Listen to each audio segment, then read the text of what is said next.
지금 십계명을 우리가 함께 들여다보고 있습니다. 십계명에는 두 가지의 특징이 있습니다.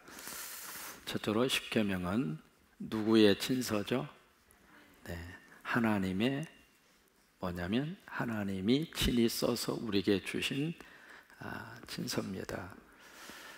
다시 말해서 십계명은 땅에서 나온 작품이 아니라 하늘로부터 우리에게 주신 하나님의 작품입니다.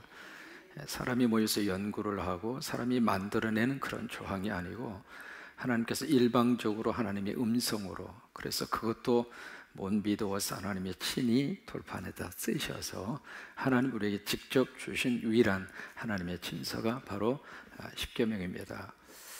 그 이야기는 이 시대와 이 모든 역사와 환경을 초월을 해서 하나님의 친서로 주신 십계명은 어떤 역사와 환경 속에서도 하나님의 말씀으로 남아 있습니다.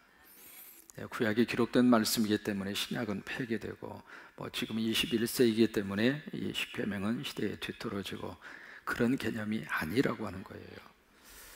두 번째로 십계명은 어떤 특징을 가지고 있느냐면 하나님 나라의 뭐냐면 헌법이에요. 우리가 나라라고 하는 개념을 이야기할 때 나라가 형성되기 위해서는 기본적으로 세 가지 것이 갖추어져 있어야 나라가 되죠. 첫째는 뭐가 있어야 되느냐면 땅이 있어야 됩니다. 국토가 있어야 돼요. 또 두 번째는 누가 있어야 돼요? 국민이 있어야 돼요. 그리고 세 번째는 나라의 형성의 세 번째 요소는 주권이 있어야 합니다. 땅도 있고 국민이 있는데 주권이 없으면 나라로 인정을 못 받습니다.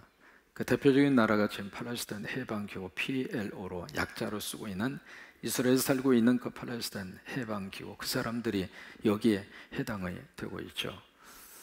그러니까 이 세 가지 요소가 있어야 이제 나라가 될 수 있는데, 하나님의 나라라고 하는 이야기를 할 때 하나님의 나라의 땅으로 성경에 기록된 그 땅이 어디냐면 가나안 땅입니다.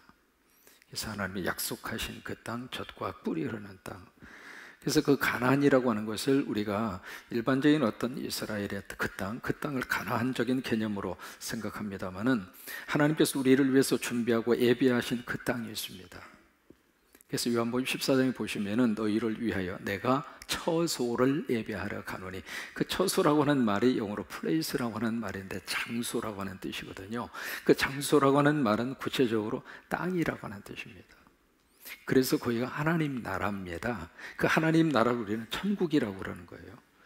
그 다음에 백성을, 국민을 만드시는 작업을 하는데 이 국민을 만들고 백성을 만드시는 그 작업을 가리켜서 우리가 뭐라고 이야기하느냐면 전도와 선교라고 하는 거예요.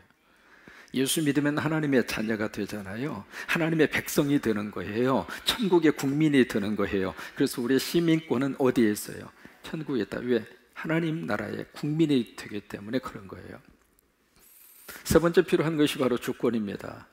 이 주권에 대한 구체적인 표현이 바로 법이에요. 그래서 우리 대한민국에 주권이 있잖아요. 주권이 있으니까 대한민국 법이 있단 말이죠.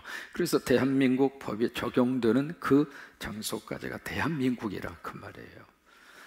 여러분, 각 나라의 대사관이 이제 파송이 되어져 있잖아요. 그 대사는 그 나라의 그 장소, 그 건물에 사람이 있습니다만은 지휘법권 지역이잖아요. 그 대사관은 그 나라의 영향, 그 나라의 지배를 받지 않고 파송한 그 나라의 지배를 받기 때문에 그 나라에 있으면서도 지휘법권 지역이거든요. 그런 것처럼 우리가 이 세상에 살고 있습니다만은 우리의 주권은 바로 어디 있느냐면 하늘에 있다 이 말이에요.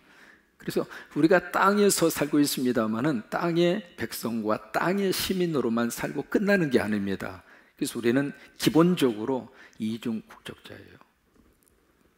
그래서 주권적인 행사의 구체적인 방법이 이제 헌법인데, 그래서 바로 하나님 나라의 헌법으로 주신 것이 바로 십계명이에요. 그래서 십계명의 말씀을 주시면서 20장 2절을 보시면 바로 내가 너희를 애굽에서 이끌어낸 나 여호와라, 그 말씀을 하시고 있잖아요. 애굽에 살고 있는 백성들에게 준 계명이 아니라 그 말이에요. 하나님의 백성으로 하나님이 끄집어내서 하나님의 자녀가 되고 예수 믿고 구원받고 그리고 믿음으로 사는 바로 저와 여러분에게 주신 말씀이에요. 그러니까 예수 그리스도도 모르고 믿음 생활이 뭔가도 모르고 구원에 대한 확신도 없고 그런 불신자들이나 세상 사람들에게 십계명을 들이민 게 아니에요. 철저하게 하나님의 자녀된 하나님의 백성들에게. 그래서 지금 우리가 이 십계명을 다시 한번 깊이 생각하셔야 돼요. 우리가 예수 믿지 않는 사람들처럼 십계명을 자꾸 도외시하거나 십계명을 머릿속에 기억하지 않거나, 또 하나 중요한 십계명의 정신을 자꾸 우리가 망각하고 살면 우리는 하나님 나라의 백성이라고 하는 자의식을 놓치고 사는 거예요. 첫 번째 주신 말씀이 바로 내 앞에 뭐예요? 다른 신을 두지 마라. 그 내 앞이라고 하는 것을 잘 기억을 하셔야 됩니다. before 미가 아닙니다. 내 앞이 아니라 before God, 하나님 앞에 그 어떤 다른 신도 놓지 말라. 그 첫 번째 계명이 주신 말씀의 가장 중요한 요제는 예배의 대상은 오직 누구예요? 하나님밖에. 그 누구도 예배의 대상이 될 수 없다, 그 말이에요. 그러니까 예배라고 하는 말을 붙였을 때는 철저하게 그 예배를 통해서 하나님만 드러나야 돼. 그러기 싫으면 예배라는 말을 안 붙여야 돼. 자칫 잘못하면 예배라고 하는 말을 붙여놓고 하나님은 사라지고 거기에 피조물이 자꾸 등장을 하거나 어느 개인이 등장을 하거나 그러면 그것은 예배가 아니에요. 차라리 축하식으로 바꾸거나 기념식으로 바꾸거나 명칭 자체를 바꿔야 돼. 그러니까 예배라고 하는 말을 붙였을 때에는 철저하게 그 예배의 대상은 딱 한 분밖에 안 계세요. 하나님밖에 안 계세요. 그러니까 before God, 하나님 앞에 그 어떤 것도 놓지 말라, 그 말이에요. 그게 첫 번째 계명이 주고 있는 중요한 말씀의 내용입니다. 오늘 두 번째 계명인데, 이 두 번째 계명이 10가지 십계명 가운데서 가장 많은 부분을 할애해서 주신 계명이 안식일 계명이에요. 안식일 계명은 4절을 할애해서 말씀을 하셨어요. 그리고 두 번째 계명은 3절을 할애해서 우리에게 말씀을 하시고 있습니다. 4절에 보시면은 너를 위해서 뭔가 만들지 말라고 말씀을 하십니다. 뭘 지금 만들지 말라고 말씀하시죠? 새긴 뭐죠? 새긴 우상을 만들지 말라. 그 다음에 4절에 보시면 또 하나 만들지 말라고 하는 게 있습니다. 뭘 만들지 마요? 형상을 만들지 말라. 그 두 가지입니다. 여기 새긴 우상이라고 하는 말은 영어로 graven image라고 하는 말.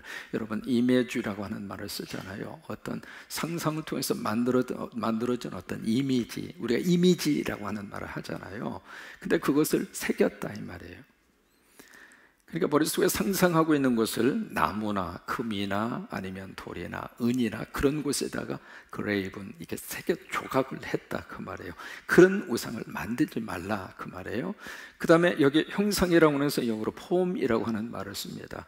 많이 쓰고 있는 단어 가운데 하나죠. 폼. 여기 우상이라고 하는 것은 영어로 이미지라고 하는 말을 씁니다.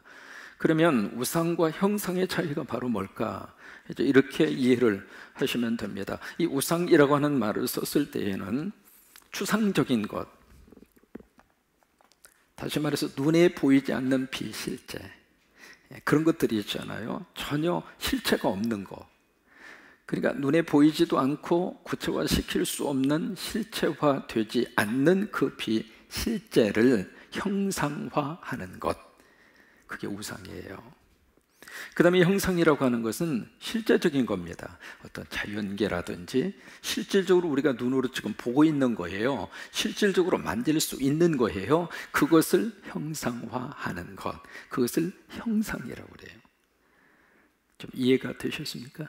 그러니까 우상이라고 하는 것은 비실제적인 것, 추상적인 것, 손으로 잡을 수도 없고 느낄 수도 없는 것, 그것을 형상화하는 것을 우상이라고 하고, 형상이라는 말을 썼을 때에는 실제적인 것, 실제적인 것을 그냥 형상화하는 것, 그것을 형상이라고 이렇게 표현을 하는 거예요. 그래서 우리 일반적으로 이 두 가지를 함께 묶어서 우상이라고 하는 단어를 씁니다.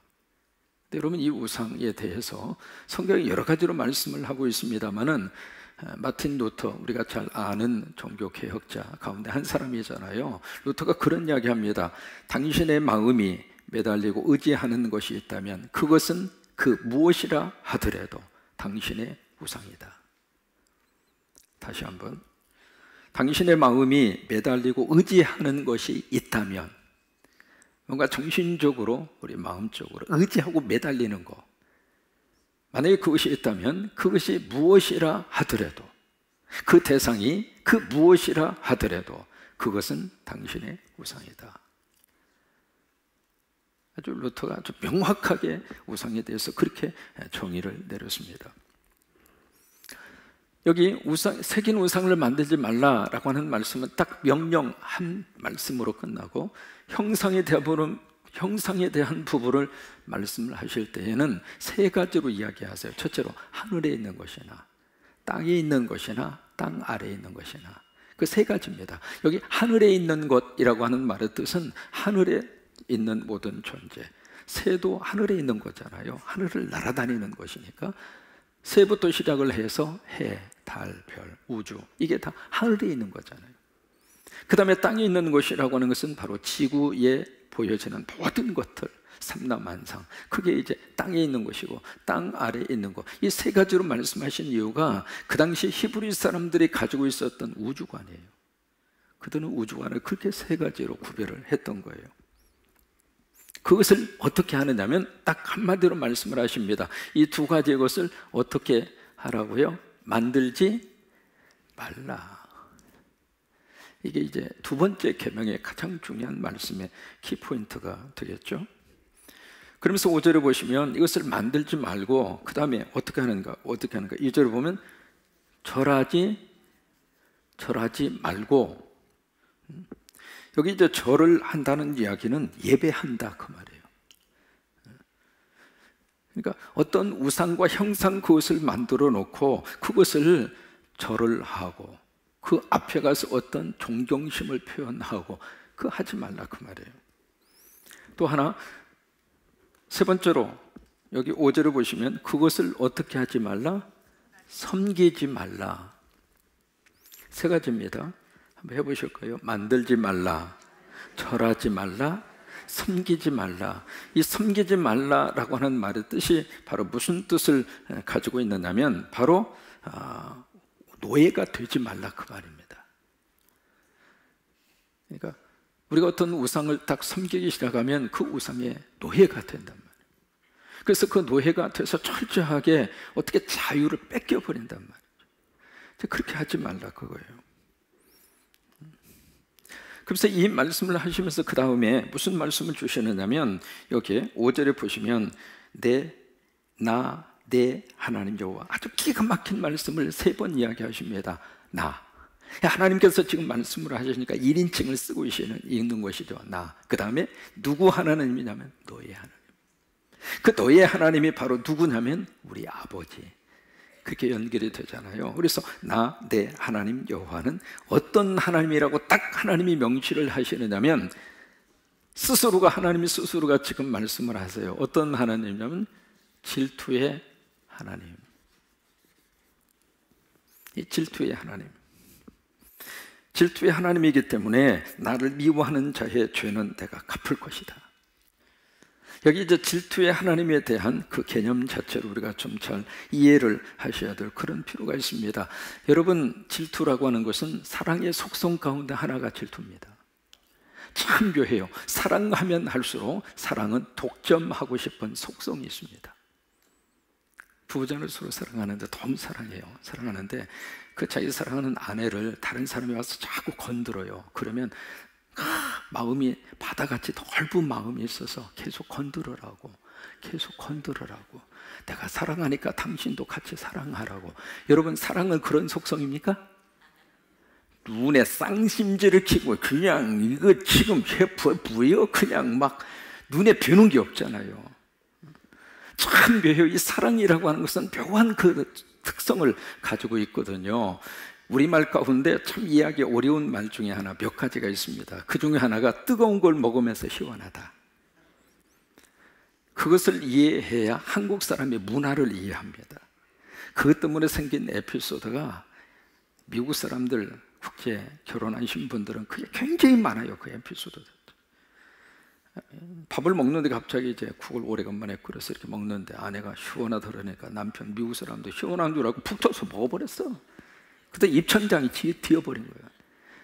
그래서 마이 갓, 오 마이 갓, 이게 무슨 시원하냐고, 이게 뜨거운데 말이야. 사람 죽일 일이 있느냐고. 난 시원한데. 우리는 시원하거든요. 그게 한국 사람들이 가지고 있는 문화란 말이죠. 그 뜨거운 물 속에 들어가면서 말이죠, 우리 한국 여성들이 얼마나 약한 게 아니라 독하고 강한데 말이죠. 어느 정도 독하고 강한가. 이게요, 저쪽에 베이커스필드라고 하는 장소가 있습니다. 한인들이 가서 농사를 많이 짓는데 베이커스필드라고 하는 것은 빵을 굽는 장소다. 그 말에 페이커 빵이잖아요. 필드라고 하는 게 들녘들 그런 이야기인데 빵을 굽는 마을이다. 그래서 베이커스필드예요. 그래서 농사를 참 많이 짓습니다. 거기서 이제 쭉 가다 보면 이사벨라 레이크라고 해서 큰 호수가 있고, 그 호수 조금 가서 이제 옆에서 우측으로 꺾어서 가면 홉 캠핑장이라고 하는 캠핑장이 있고, 거기에 딱 가면 뭐가 유명하냐면 땅 속에서 온천물이 솟아나요. 밑에서 100% 온천물이 솟아나. 그리고 바로 옆에 이사벨라 그 호수에서 내려오는 물이 냇가로 쫙 흘러가서 이 뜨거운 물하고 이 냇물하고 합쳐지는 그 가운데 앉아 있으면 끝내줘요. 그러니까 여기에 온탕, 냉탕이 바로 자연적으로 형성이 되어져 있습니다. 근데 거기에 밑에서 직접 솟아오르는 온천물이 팍 솟아나는 곳이 있거든요. 근데 거기를 어쨌든 이렇게 시멘으로 해서 한 사람 정도 이렇게 들어갈 수 있는 공간 만들어 놨습니다. 그 완전히 밑에서 100% 솟아나는 온천물이거든요. 거기다가요, 계란 넣으면 금방 익습니다. 근데 거기에 누가 들어가는가? 남자는 뜨거워서 못 들어갑니다. 조금 발리게 되다 이거 뜨거워 하고 이제 못 들어가는데, 세상에 그 뜨거운 데를 들어가는 유일한 민족, 들어가서도 가만히 있지 않아요. 그 웅크리고 그 속에 들어가서 아이고 시원해요, 아이고 시원해요. 그게 한국 사람들이 가지고 있는 문화란 말이죠. 그 문화를 이해해야 돼요. 그게 우리 문화예요. 그게. 또한 우리 한국 사람들에 대한 문화 중에 하나가 바로 뭐냐면 우리 문화입니다. 우리 문화. 자기 부인을 소개할 때에도 내 마누라 이렇게 이야기합니다. 우리 마누라.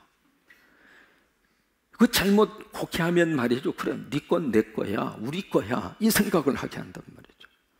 근데 우리가 이야기하는 그 우리라고 하는 단어는 전체적인 공동체 소유적인 개념에서의 우리가 아니잖아요. 안 그래요? 아니, 내 마누라도 되고 당신 마누라도 되고, 그래서 우리라고 하는 개념으로 쓰는 게 아니잖아요. 친근한 의미에서, 그리고 우리가 가지고 있는 우리라고 하는 단어가 상당히 공동체적 개념에서 나온 복수적인 의미에서 쓰는 것이지, 어떤 한 객체를 서로가 같이 공유할 수 있다는 개념에서의 우리라고 하는 단어를 쓰는 게 아니잖아요. 그러니까 그것을 오해하는 사람은 아 그래 그럼 네 마누라에 그럼 내 마누라도 해보지 뭐, 왜 우리라고 그랬으니까. 그렇게 덤벼들면 한국 사람들의 문화를 모르는 거죠. 여러분, 사랑은 참 독특합니다. 사랑이 강하면 강할수록 독점욕이 강해요. 그래서 하나님의 속성 자체가 사랑이시잖아요. 사랑이시기 때문에 하나님 외에 다른 대상에 관심을 보이고 다른 대상에게 마음을 주는 것을 하나님이 원하지 않으세요. 거기에 대한 직접적인 표현이 이 표현입니다. 나는 질투의 하나님이다. 어떤 의미에서 하나님은 욕심이 많으세요. 하나님만 바라보기를 원하세요. 하나님만 사랑하기를 원하세요. 하나님만 부르기를 원하세요. 그게 하나님이 우리에게 그것을 요구하시면서 하나님도 우리에게 그렇게 사랑을 하세요. 그러면서 우리에게 그렇게 하나님을 사랑하도록 하나님이 우리에게 요구하신다 이 말이에요. 질투하는 하나님인즉 나를 미워하는 자의 죄를 어떻게 해요? 갚는다. 이 죄라고 하는 것은 외적인 행동의 의미에서의 죄만 말하고 있는 것이 아니라 내적인 측면에서의 죄도 함께 말씀을 하고 있는 겁니다. 그것을 갚는다. 영어로 퍼니싱 하겠다 그 말이에요. 처벌하겠다 그 말이에요. 그러면서 아버지로부터 아들에게로 3세대까지 이르게 하거니와. 여기 이제 3, 4대 이 참 이해가 필요한 부분입니다. 지금 우리 현대 법 정신에 의하면은 연좌 처벌 금지 제도라고 하는 게 있습니다. 죄를 지었으면 본인만 처벌을 하지 거기에 연좌적으로 남편의 죄를 범했는데 아내도 처벌을 하고 자식도 처벌을 하고 그건 현대 법 정신에 어울리지 않아요. 현대 법은 그것을 금지하고 있습니다. 철저하게 개인이 범한 죄는 개인에게만 묻도록. 그게 이제 현대 법의 정신이잖아요. 근데 지금 여기 있는 말씀은 현대 법의 정신에 어울리지 않는 연좌 처벌 조항처럼 느껴져요. 부모가 죄를 범했는데 3대, 4대까지 가면 보세요. 3대면 어디 손주잖아요. 손주인가요? 증손인가요? 3대. 아버지, 아들, 손자. 그러면 3대인가요? 4대면은 증손. 아니, 아버지가 죄를 범했는데 손자까지 벌을 줄 이유가 뭐냐고요. 그렇게 이제 생각을 할 수 있는 그런 구절인데 이 말씀은요, 이렇게 이해를 하시면 돼요. 참 묘합니다. 죄라고 하는 것은 영향력이 4대 이상 끝납니다. 만약에 아버지가 알코올 중독이에요. 그래서 평생을 알코올 속에 찌들어 살아요. 그러면 그 영향력이 아들, 손자 때까지 갑니다. 만약에 아버지가 마약을 해요. 그리고 만약에 이제 어떤 그 잘못된 성생활을 아버지가 했다고 쳐봐요. 그러면 그 영향력이 아들, 손자까지 그대로 갑니다. 그 후손 가운데 기형아가 나올 수 있는 가능성이 많고. 그런 면에 있어서 이 나쁜 영향력이 대대로 안 끝나는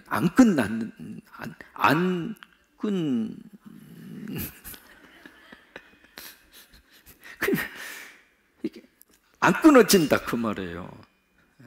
근데 그것을 역으로 말하면 좋은 영향력도 흘러간다 그 말이에요. 그러면 부모로서 우리 후손들에게 나쁜 것 물려주면 안 되잖아요. 어떻게 해서든지 내 대에서 그게 끝나야 되고 내 대에서 더 이상 흘러가지 않아야 되고 좋은 것만 흘러가야 축복이잖아요. 그래야 우리 후손들이 우리 부모님으로부터 좋은 것을 이어받아서 후손들이 우리보다 더 잘 되고 그래야 우리가 미래가 희망이 있잖아요. 그러면서 그 다음 주신 말씀이 6절입니다. 나를 사랑하고. 이 사랑이라는 단어가 참 재미있는 단어를 쓰고 있습니다.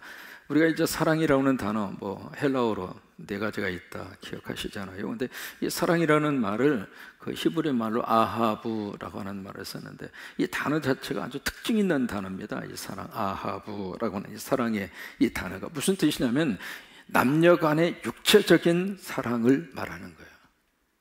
아하부라고 하는 사랑이라고 하는 말이, 그러니까 6절에 나를 사랑하고 그 남녀간의 육체적 사랑, 그것을 이제 의미하는 이유는 그 남녀간의 사랑 속에 제3자가 개입해 들어오면 안 된다 그 말. 나와 하나님과의 관계에서 지금 둘이 열렬하게 사랑을 하고 있는데 거기에 제3자가 개입하는 것을 하나님이 원하지 않는다 그 말이에요. 그런 의미에서 이 아하부라고 하는 단어를 쓰고 있어요. 내가 지금 하나님을 사랑하는데 그 사이에 우상이 개입하고 잘못된 형상이 개입하고 그 하나님이 그것을 원하지 않는다고 하는 거예요. 그러면서 나를 사랑하고 그 다음에 내 계명을 지키는 자. 하나님을 사랑하고 계명을 지키는 것은 함께 가는 거예요. 요한복음 14장 15절을 보시면 따라서 한번 해보세요. 너희가 나를 사랑하면 나의 계명을 지키리라. 다시 한번, 너희가 나를 사랑하면 나의 계명을 지키리라. 사랑과 계명은 같이 가는 거예요. 누구를 사랑하면 그 사람의 말을 따르고 싶은 것이 정상이에요. 누군가를 정말 내가 좋아하면 그 사람이 하는 말을 순종할 마음이 마음속에 이미 돼 있는 거예요. 그래서 이 사랑과 계명 준수는 같이 가는 거예요. 같이. 그렇게 하는 자에게는 그 다음에 너무 귀한 약속을 여기에 해주고 있습니다. 어디까지 은혜를 베풀어 줘요? 천대까지 은혜를 베풀리라. 이 천대라고 하는 것은 천명의 사람들에게라고 하는, 천명의 사람들에게 내가 은혜를 주리라.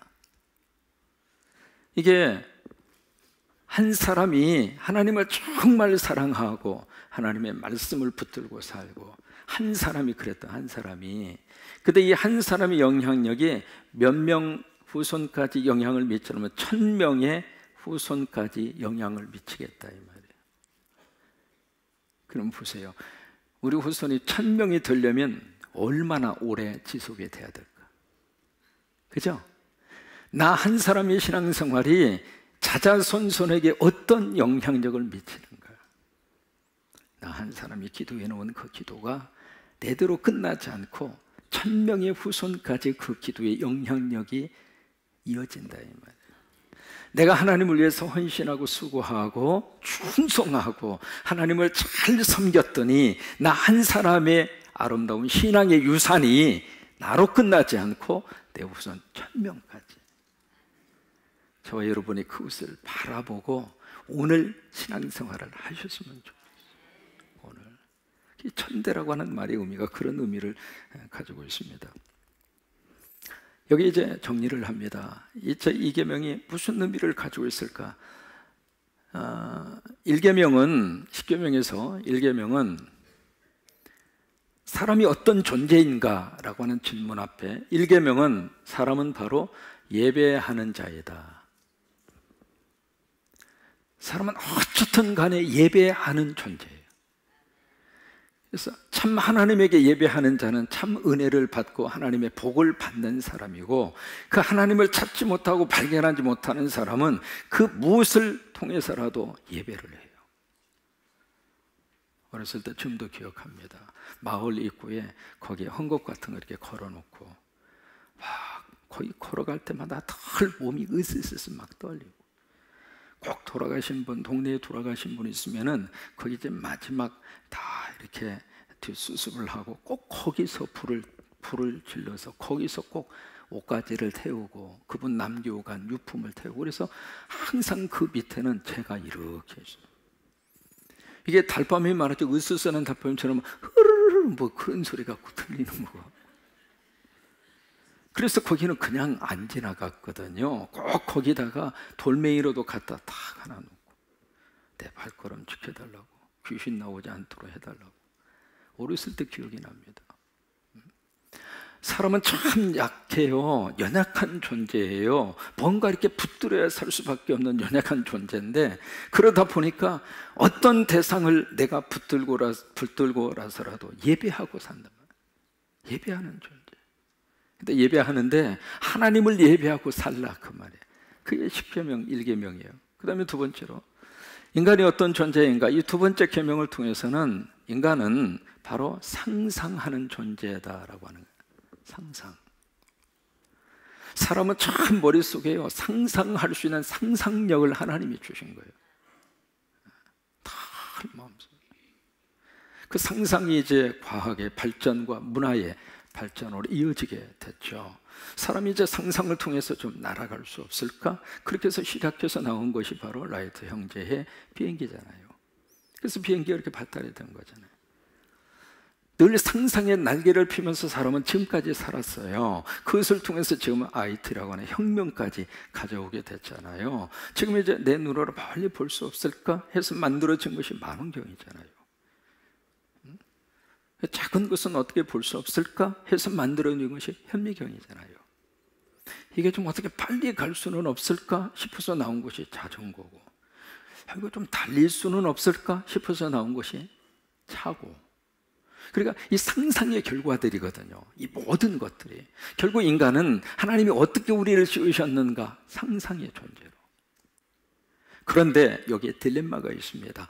상상의 존재로 우리를 만들어 놓으셨는데 그 다음에 하나님이 말씀하시는 것은 그 상상을 통해서 어떤 이미지는 만들지 말라. 인간이 어느 정도 상상을 하는가? 신에 대한 영역까지 상상을 하는 거예요. 그래서 이제 나온 것이 신화들이에요. 신화.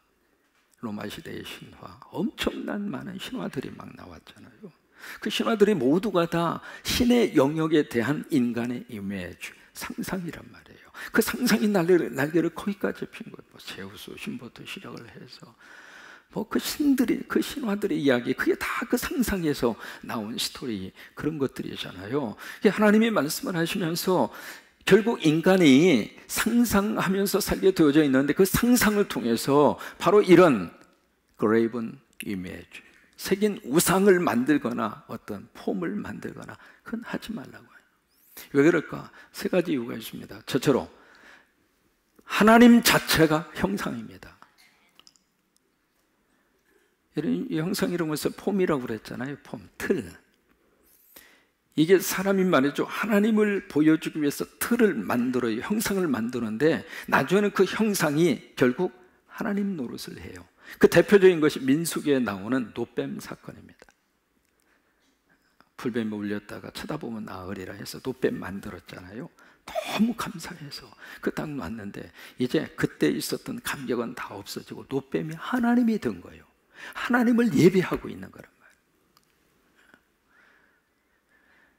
그 어떤 형상이라 하더라도 100% 그 의미를 담아낼 수 있는 형상은 없습니다. 우리가 성령을 비둘기 같다 그렇게 말하죠. 그죠? 비둘기의 순수함, 비둘기의 그 청결함. 그래서 성령이 가지고 있는 그 특성이 비둘기가 보여주는 특성하고 몇 가지 매치되는 것이 있어요. 그래서 성령을 비둘기 같다 그렇게 이야기하는데, 그러면 여러분 비둘기가 성령인가요? 그건 아니란 말이에요. 그래서 이 형상 자체가 가지고 있는 어떤 한계점이 있다 이 말이에요. 그 다음에 또 하나 중요한 게 있습니다. 상상할 수 있는 존재로 만들어 놓으시면서, 그 다음에 이 중요한 포인트예요. 이것만 말씀드리고 끝낼게요. 상상할 수 있는 존재로 하나님이 우리를 만들어 주시면서 또 하나, 그러면서 하나님이 내가 너희에게 형상을 주겠다, 형상을 만들지 말라고 하시면서 하나님이 내가 너에게 형상을 주겠다, 그렇게 해서 하나님의 형상으로 이 세상에 오신 분이 예수 그리스도예요. 결국 제2계명은 그것으로 결론이 나는 거예요. 결국 예수 그리스도가 하나님의 형상이라고 하는 거예요. 그래서 우리가 성경에서 찾아볼 수 있습니다. 몇 군데만 찾아봐요. 고린도후서 4장 4절로 6절.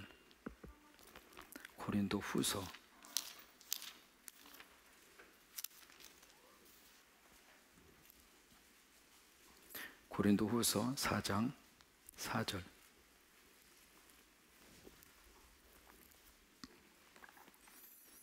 같이 한번 읽어볼까요?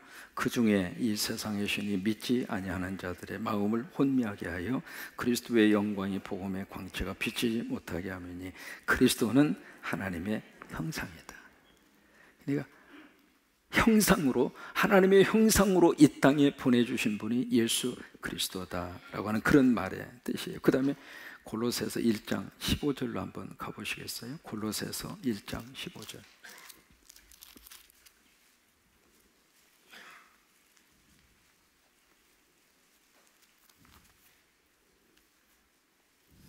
골로새서 1장 15절 같이 읽으시죠. 그는 보이지 아니하는 하나님의 형상이시요 모든 피조물보다 먼저 나신 이시니. 분명해졌죠?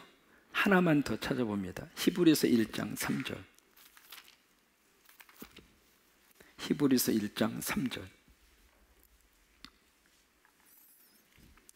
같이 한번 읽죠. 이는 하나님의 영광의 광채시요 그 본체의 형상이시라.